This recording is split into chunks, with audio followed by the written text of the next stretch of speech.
Hello friends, welcome to my channel study career. Friends, हमारी UP PCS की series चल रही है जिसका 24 अक्टूबर 2021 को पेपर है, जिसमें हम प्रीवियस ईयर क्वेश्चन लगातार देख रहे हैं। हमने अगर जिन्होंने नहीं देखा हो और जिन्हें देखना हो तो हमारी प्लेलिस्ट में जाके वो देख सकते हैं। UP special previous year question के नाम से मिल जाएगी आपको, जिसमें मैं पूरे पेपर कराता जा रहा हूँ लगातार। फ्रेंड्स, आज हमारा यूपी पीसीएस 2019 का हम पेपर सॉल्व कर रहे हैं, जिसमें हमने 50 क्वेश्चन देख लिए हैं। आज 51 से देखना चालू करेंगे। तो चलिए देर न करते हुए स्टार्ट करते हैं। तो 51 क्वेश्चन है, 51 क्वेश्चन है। किसने कहा भारत एक अर्धसंघात्मक राज्य है? तो भाई फ्रेंड्स, ये कई बार रिपीटेड क्वेश्चन है। इसे केसी वियर ने कहा था। ये क्वेश्चन कई बार आया है, आप इसको याद करिएगा। अगला क्वेश्चन है, राष्ट्रीय सामाजिक सहायता कार्यक्रम में गरीबी रेखा से नीचे के लिए निम्नलिखित में कार्यक्रम में शामिल नहीं है। तो फ्रेंड्स, ये राष्ट्रीय सामाजिक सहायता कार्यक्रम 1995 में चालू किया गया था। इसमें महिला किसान सशक्तिकरण योजना है। इसके तहत 5 योजनाएं चलती हैं। देखिए कौन कौन सी हैं। पहली है, ये भी याद रखिए कि इसमें नहीं दी है डेट, राष्ट्रीय सामाजिक सहायता कार्यक्रम 1995 को चालू किया था।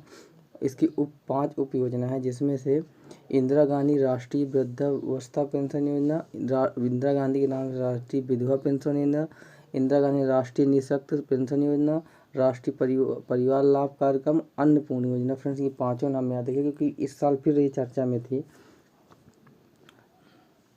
निम्न घटनाओं को कालक्रम में व्यवस्थित कीजिए और उन्हें कूटों में ये फ्रेंड्स, जो अगर महाराजा हरि सिंह के विलय पर हस्ताक्षर, ये जो है फ्रेंड्स, अभी जो जम्मू कश्मीर 370 आर्टिकल हटाया गया था, उस समय की वजह से क्वेश्चन आया था। जम्मू कश्मीर का जो संपन्न संविधान सभा भारत का विलय कब किया गया था?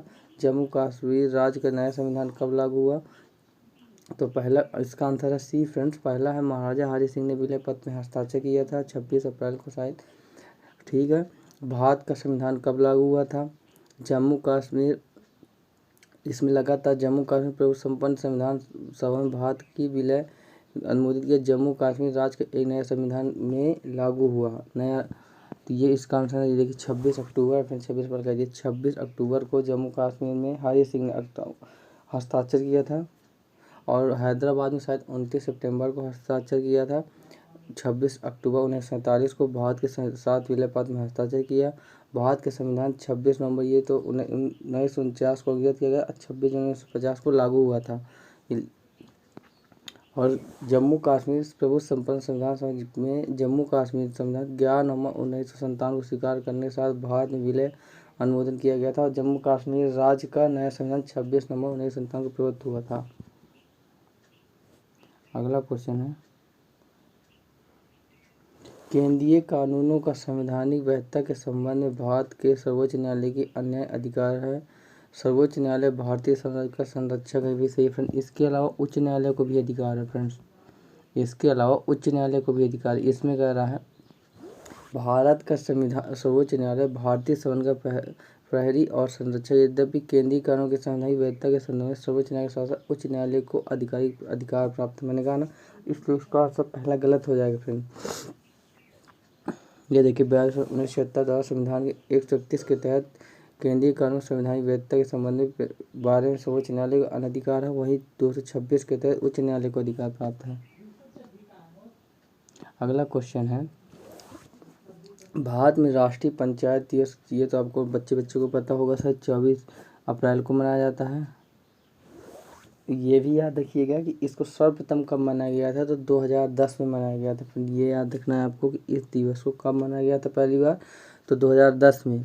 42वें संविधान संशोधन द्वारा किस अनुच्छेद के माध्यम से श्रमिकों के मैनेजमेंट की? तो 43 का ए फ्रेंड्स। राजनीतिक तत्वों में है, संविधान की प्रस्तावना का विधिक स्वरूप है, वह लागू किया जा सकता है, वह लागू नहीं किया। संविधान को प्रस्तावना को लागू नहीं किया जा सकता है। ठीक है, ये आप याद रखेंगे कि प्रस्तावना को भी लागू नहीं किया जा सकता है। भारत के सर्वोच्च न्यायालय विरुद्ध मामले 1960 में प्रस्तावना को संवैधानिक अभिन्न नहीं माना था, परंतु केशव चंद्र भारती द्वारा 1973 में सर्वोच्च न्यायालय ने अपने पूर्व निर्णय को हटाते हुए प्रस्तावना को अभिन्न माना था। तथा यह निर्णय दिया था कि संविधान के अस्पष्ट क्षेत्रों की व्याख्या के लिए प्रस्तावना की सहायता ली जा सकती। इस प्रकार यदि प्रस्तावना या उसके किसी भाग को विधिक रूप में न्यायालय प्रबंध नहीं किया जा सकता, फिर भी संविधान के अस्पष्ट क्षेत्रों की व्याख्या तो प्रस्तावना की सहायता न्यायालय द्वारा ली जा सकती है, फिर इसको लागू नहीं किया जा सकता। अगर ये चीज़ें आपको पढ़ना है तो लक्ष्मीकांत की बुक में बहुत अच्छे से दिया है फ्रेंड। भारत के संविधान के अनुच्छेद 162 के शीर्षक के संबंध में निम्नलिखित कौन सा सही है? राज्य की कार्यपालिका की शक्ति विस्तार। फिर आप किसी को पॉलिटी के लिए तो मैं एक ही सलाह दूंगा, आप दुनिया की बुक पढ़ने से अच्छा है कि एक बार अगर आप लक्ष्मीकांत की पढ़ लेंगे तो उसमें आर्टिकल, उसमें पूरी डिटेल से पॉलिटी दी है। अगर एक बार आपने पढ़ ली हिम्मत करके तो फ्रेंड्स आपको पॉलिटी में कोई प्रॉब्लम नहीं आ सकती है। नहीं, आप 10 बुक पढ़ते रहेंगे थोड़ा थोड़ा और परेशान बने ही रहेंगे। ये सब चीज़ें बहुत अच्छे से दी है। निम्नलिखित में किस मंदिर को विदर्भ के खजुराहो के रूप में भी जाना जाता है? तो मार्कंडेश्वर मंदिर। ये फ्रेंड्स अभी करंट में उस समय न्यूज में था, इसलिए पूछा गया था। ये मंदिर वेन गंगा नदी के तट पर स्थित है। ये फ्रेंड्स करंट अफेयर क्वेश्चन है, उस समय जो चक्रवात तूफान आए थे उन्हीं के नाम में पूछा गया था। अभी ये करंट अफेयर क्वेश्चन है, ये भी करंट अफेयर है। ये क्वेश्चन नीति आयोग के अनुसार भारत में इनोवेशन सूचकांक। फ्रेंड इनोवेशन सूचकांक जब भी आ जाए तो आपको याद रखना है इसमें हमेशा कर्नाटक होता है, क्योंकि नवाचार कहाँ होता है, इसरो सब वहीं तो स्थित है। और सस्टेनेबल डेवलपमेंट की बात कर ले, सतत विकास जब नीति आयोग जो जारी करता है, अगर उसमें कोई राज फैला होगा तो हमेशा फ्रेंड्स केरल रहता है, याद रखिएगा। ये भी करंट अफेयर क्वेश्चन है, ये भी करंट अफेयर है। ये भी मगजेछू जो भूटान में चालू की थी। ये फ्रेंड देखिए क्वेश्चन फिर से आ गया, निम्नलिखित में कौन सा एक दुनिया का पहला 100% जैविक राज्य है? तो फ्रेंड कौन सा है? सिक्किम, भारत। ये क्वेश्चन बार बार पूछा जाता है कि जैविक कृषि के लिए सबसे पहला राज्य कौन था? तो सिक्किम, भारत। चित्राचार्य उपेंद्र महारथी की पुस्तक वेणु शिल्प का संबंध निम्नलिखित में किस कला से था? तो बांस कला से।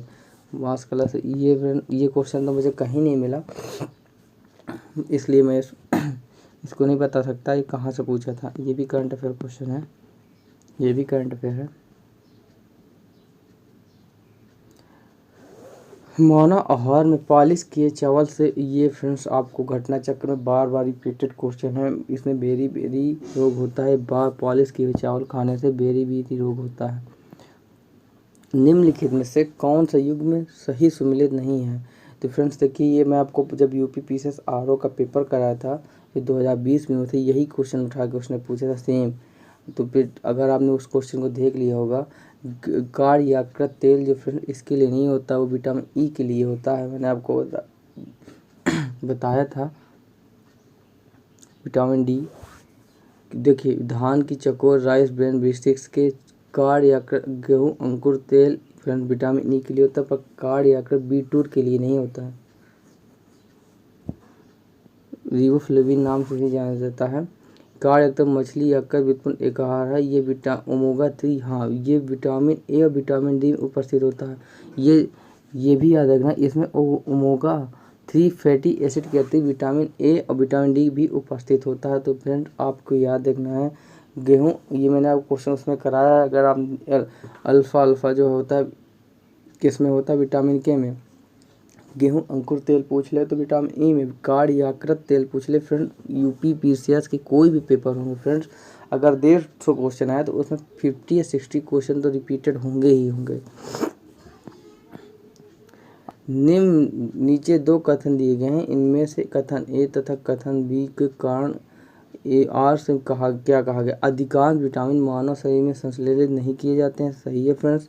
मानव अंग केवल अनिवार्य सूक्ष्म पोषक का ही संश्लेषण करते हैं। बिल्कुल गलत है फ्रेंड्स, इसका आंसर क्या हो जाएगा? सी नंबर। अगला क्वेश्चन देखते हैं। ठीक है, ये नाम फ्रेंड जो विटामिन के दिए हैं। अधिकांश विटामिन मानव शरीर में संश्लेषित नहीं किए जाते, इसलिए उन्हें पर्याप्त मात्रा में भोजन द्वारा ग्रहण किए जाते हैं की आवश्यकता होती है। मानव शरीर द्वारा विटामिन ए, B1 का थायमिन, B2 को रिफ्लोविन, B3 को पैंथोथेनिक अम्ल और पैराडॉक्सिन, विटामिन 7 को बायोटीन, फॉलिक अम्ल और ई के संचय नहीं किए जा सकते हैं। ये जो कि फ्रेंड्स इसका डिटेल है। और फ्रेंड्स इसकी नोट्स, इसकी पीडीएफ जिसको भी चाहिए तो हमारे स्टडी करियर जाके वहाँ से ले सकता है। फ्रेंड्स अगला क्वेश्चन देखते हैं। जो फ्रेंड्स पूछा है ये अभी उस समय क्वेश्चन करंट में भी था, इसलिए उसने पूछ लिया था।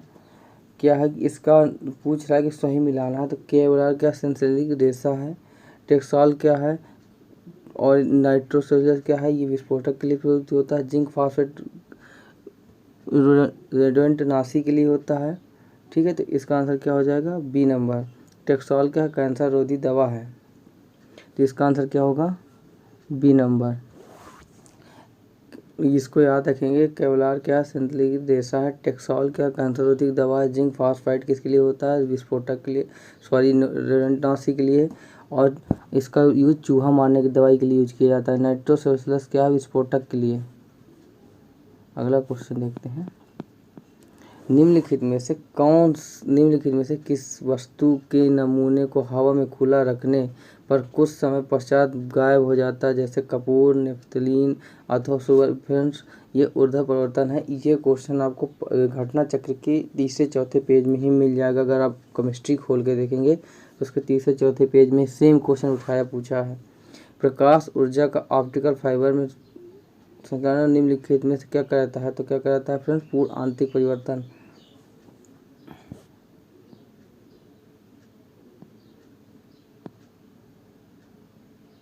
एंजाइमों के संदर्भ में निम्नलिखित में कथनों में से कौन सा सही है। ये जैव उत्प्रेरक हैं, बिल्कुल सही है। ये शरीर में उस स्थान पर अपना कार्य करते हैं जहां वे उत्पादित होते हैं, बिल्कुल सही है फ्रेंड।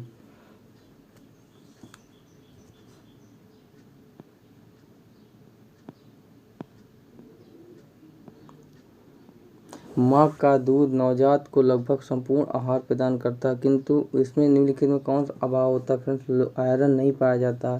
ये क्वेश्चन मुझसे नहीं बना था, मैं अपनी बात बताता हूँ, क्योंकि मुझे नहीं उसमें पता था। माँ का दूध नवजात को लगभग संपूर्ण आहार प्रदान करता है, किंतु इसमें निम्नलिखित का अभाव होता है, किसका, आयरन का।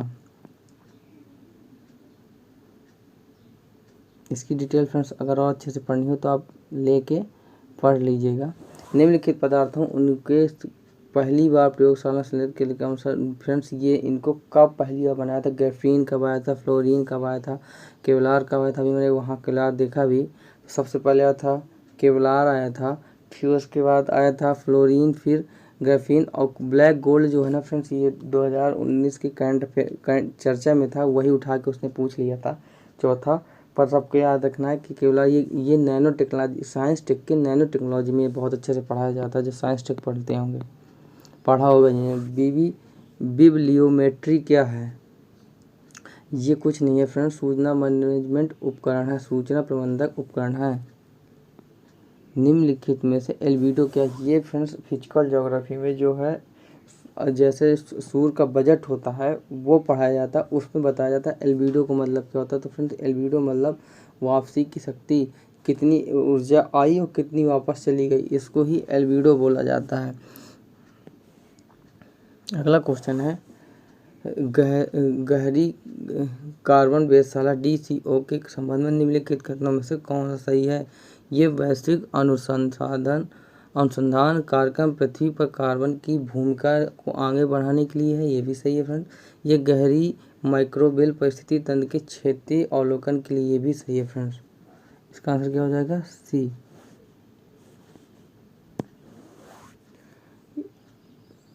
अगला क्वेश्चन है, ये फ्रेंड्स निम्नलिखित में कौन सा सहूलियत नहीं है, तो कार्डसन प्रोटोकॉल बायोसेफ्टी से, बायोटेक्नोलॉजी से, ये भी सही है। स्टॉकहोम सम्मेलन अनुरत जैव प्रदूषण से, ये भी। और मॉन्ट्रियल प्रोटोकॉल ओजोन परत से है। Kyoto protocol friend, Kyoto protocol इसका संबंध नहीं है, इसका संबंध जलवायु परिवर्तन से। फ्रेंड जब मैं सोच रहा हूँ कि मैं आपको धीरे धीरे आगे चल के पूरे एक्ट बढ़ा दूंगा इन्वायरमेंट के, जिससे आपको एक्ट की कभी प्रॉब्लम ही नहीं आएगी। अगला क्वेश्चन है, उष्णकटिबंधीय देशों में तितलियों की प्रजातियां सर्वाधिक संख्या में पाई जाती है। तितलियों का कम तापमान में नहीं रह सकती हैं, बिल्कुल सही फ्रेंड, तितलियां कम तापमान में नहीं रह सकती हैं। अगला क्वेश्चन है, परिस्थिति तंत्र में एक पोषी स्तर से दूसरी स्तर में स्थानांतरण में ऊर्जा की मात्रा फिर घटती जाती है। जब आपको पढ़ेंगे उत्पादक से प्राथमिक उपभोक्ता, द्वितीय उपभोक्ता, तृतीय और लैंडमैन का 10% का नियम जो पढ़ा कि हर बार 10% एनर्जी कम होती जाती है, तो इसका आंसर कम होगा बी नंबर। निम्नलिखित में कौन सा जैविक नाइट्रोजन निधान में काम करता है, तो नील, हरा, शैवाल, ग्रीन एल्गी। वही मैंने सर फ्रेंड्स आपको कल कराया था यूट्रोफिकेशन। ये नील, हरा, शैवाल वही है जो तालाबों में काई के रूप में हो जाता है ना, नीला नीला पूरे तालाबों के ऊपर छा जाता है, उसी को ही नीला हरा शैवाल बोला जाता है। धुआं स्मॉग आवश्यक रूप से वायुमंडल में निम्नलिखित की उपस्थिति कारण होता है, तो फ्रेंड किसके कारण, नाइट्रोजन और सल्फर के ऑक्साइड के कारण होता है स्मॉग। ये फ्रेंड सेम टू सेम ये चीज़ लिखी है आपको घटना ए दृष्टि की जो बुक आती है उसमें आप देखेंगे अम्ल वर्षा, तो ये लाइन साफ लिखी हुई है सेम टू सेम उठा के बिल्कुल 2 कॉपी में। फ्रेंड मैं आपको बताता भी जाता हूँ क्वेश्चन कहाँ से आया है, इतना नॉलेज होना ऐसे नहीं है, जब मैंने पूरी बुकें पढ़ी हैं तब मुझे पता है क्वेश्चन कहाँ से आया था ये। अगला क्वेश्चन देखते हैं, निम्नलिखित क्षेत्रों में से किसमें दुर्लभ उपलब्धि के लिए 5 पुरस्कार। फ्रेंड्स ये आपको दृष्टि की 9वें चैप्टर में आपको पूरे जितने पुरस्कार पर्यावरण संबंधी दिए जाते हैं आपको उसमें मिल जाएगा।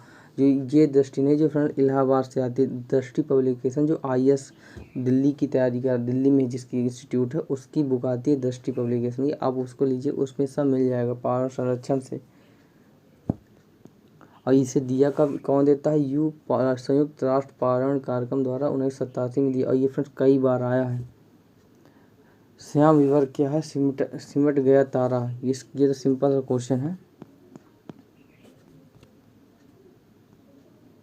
अगला क्वेश्चन है, भारत में सबसे अधिक बायोडाइवर्सिटी। फ्रेंड्स इसके लिए तो क्वेश्चन है पश्चिमी घाट और फ्रेंड्स ये है कहाँ से है, तो ये याद रखिएगा, आधों भूल जाते हैं, इसका स्टार्टिंग गुजरात से है तमिलनाडु तक, याद रखिएगा, आधे दिमाग गुजरात में लगा। तो ये UPSC में क्वेश्चन आया था 2020 के, तो आपको याद रखना है कि गुजरात से स्टार्ट होता है।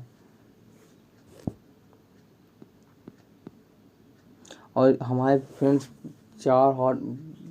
निम्नलिखित में 4 बायोडाइवर्सिटी हॉट स्पॉट हैं जो बहुत बार पूछे गए हैं। अगर किसी ने घटना चक्र की इन्वायरमेंट की बुक पढ़ाना उसमें जो बायोडाइवर्सिटी का चैप्टर देखना उसमें ये चारों नाम मुझे लग रहा कितनी बार रिपीट हुए। पूर्वी हिमालय ये दिया है, पूर्वी हिमालय, पश्चिमी घाट, म्यांमार भासीमा और फुटलैंड, ये चारों के नाम बहुत बार दिए हुए हैं।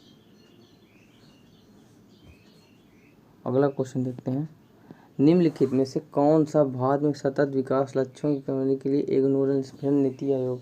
अभी मैंने बताया ना सतत विकास लक्ष्य ये रिपोर्ट भी जारी करता है जिसमें हमेशा पहले नंबर में केरल रहता है। अभी भी रिपोर्ट अभी पिछले महीने आई है इस बार की मैगजीन में। तो अगर यूपी की बात करूँ तो परफॉर्मेंस वाले में है, यूपी परफॉर्मेंस वाले में है, ये भी याद रखने का क्योंकि ये पूछ लिया था। एक होता है अचीवर, एक फ्रंट लाइन, तो कौन किसमें, तो हमारा यूपी उत्तर प्रदेश परफॉर्मेंस में है। लघु उद्योग। फ्रेंड्स ये क्वेश्चन आपको परीक्षा वाणी की बुक में मिलेगा। कार्य समिति कब बनी थी, ये सबसे पहले बनी थी। फिर SL कोयस में अब उसमें नायक समिति, ये जो समितियां हैं ये सब जो ये देखिए 1955 में बनी थी कार्य समिति, आपको उसमें मिलेगा ये चीज़। नायक समिति अबूद इस हुसैन समिति का लघु उद्योग से था, ये कपड़े संबंधित थी। और नायक समिति ये भी शायद कपड़े संबंधित थी। SS कोहली समिति इसका आंसर मिला नहीं है पर आप इस तरह क्वेश्चन आपको उसमें मिल जाएंगे। अगला क्वेश्चन देखते हैं, सूची 1 को सूची 2 से मिलाना। फ्रेंड्स ये राष्ट्रीय ग्रामीण स्वास्थ्य योजना, देखिए मैंने उस दिन कराया था तो आपको मैंने बताया था आशा वाले का याद रखिए कब बनी थी। देखिए इसने उठा के वही पूछ लिया है, तो ये 12 अप्रैल 1905 को बनी थी। समिति के बाद कब बनी थी, 1975 को बना था। तो अगर फ्रेंड्स हमको कुछ हो नहीं पता, अगर हम डिटेल से ये देखें कि इसका आंसर अगर तीसरा है तो तीसरा किस में है, तो ये तो रुकिएगा, हम अगर इन्वेट करते ये भी ख़त्म बचा दूसरा तीसरा। तो फ्रेंड्स अब दूसरे में पहला का दूसरा तो दोनों में सेम है, तो इसका मतलब ये हो गया। अब इसका पता संबंधित बाल विकास कार्यक्रम 1975 में चालू हुआ था, तो इसका आंसर क्या हो जाएगा C। फ्रेंड्स ऐसे करना होता है पेपर हॉल में क्वेश्चन को। ये भी करंट अफेयर क्वेश्चन है।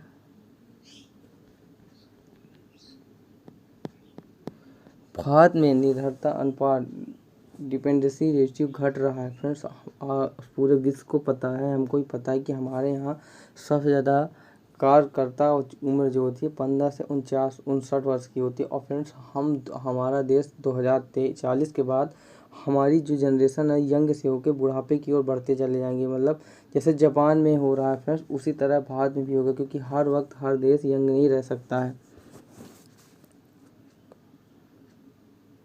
ये लिखा भी है, ये लिखा है 10-50 वर्ष 2040 तक स्थिर रहेगा, उसके बाद वृद्धि की हो सकती है। फ्रेंड्स ये देखिए वही चीज़ इसने भी लिखी है।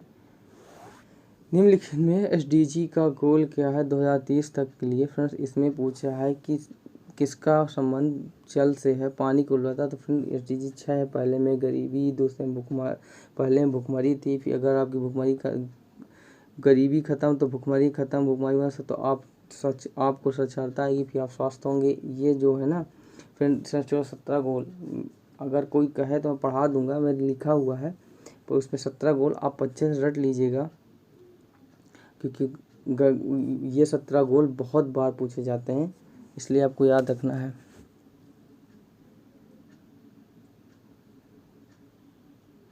क्योंकि जब गरीबी खत्म होगी तो गरीबी से भुखमरी खत्म होगी, फिर स्वास्थ्य अच्छा रहेगा, फिर स्वास्थ्य अच्छा हो गया तो आप शिक्षित होंगे, फिर लैंगिक समानता खत्म हो जाएगी, फिर आपका पानी अच्छा रहेगा। तो फ्रेंड ये पूरे 17 है ना, मैंने रटा, याद है मुझे, ठीक है, पर मैं अभी नहीं, जब आपको टाइम आएगा इस लगेगा मुझे पढ़ाना तो एक बार करके पढ़ा दूंगा आपको। समृद्धि की सीमा की अवधारणा प्रदान किसने किया था? तो इसका संबंध क्लब और ऑफ रोम ने किया था। ये भी इन्वायरमेंट का क्वेश्चन है।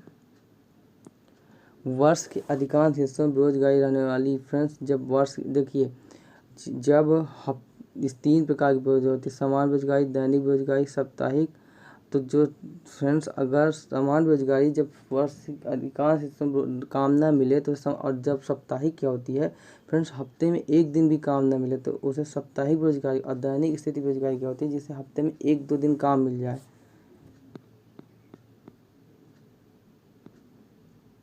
और फ्रेंड्स ये भी याद रखना कि यदि कि कोई व्यक्ति वर्ष के 183 दिन तक कार्य नहीं करता तो उसे समान बेरोजगारी मानी जाती है। अगर वो 183 दिन तक काम करता है तो ये आपको याद रखना है कि अगर कोई वर्ष में 183 दिन तक काम करता है तो उसे बेरोजगार नहीं माना जाएगा। याद रखिए। साप्ताहिक दैनिक ये भी याद रखिए फ्रेंड, बहुत बार पूछा है, अगर हफ्ते में एक दिन भी काम नहीं ले तो उसे साप्ताहिक बोलते हैं, अगर हफ्ते में 1-2 दिन उसे काम मिल जाए तो उसे दैनिक बेरोजगारी बोलते हैं। कॉर्पोरेट सामाजिक उत्तरदायित्व, ये फ्रेंड्स ये इसका मतलब ये होता है कि जो बड़े बड़े कंपनियां होती हैं जैसे रिलायंस इंडस्ट्री, तो ये गरीबों की भलाई के लिए अपनी इनकम का कुछ % देती हैं कंपनी। तो और ये कंपनी एक्ट के तहत कहा गया। पर फ्रेंड्स इसमें क्वेश्चन ये गलत है, इसने कंपनी एक्ट 2014 की बात की है, पर कंपनी एक्ट 2013 में बना था। सबसे पहली बात ये गलत है। इसके अंतर्गत आने वाली कंपनियों को अपने वार्षिक शुद्ध लाभ का 1% नहीं फ्रेंड दे रही, कम से कम 4 से 5% दे रही हैं। इसलिए इसका आंसर क्या है, दोनों गलत है।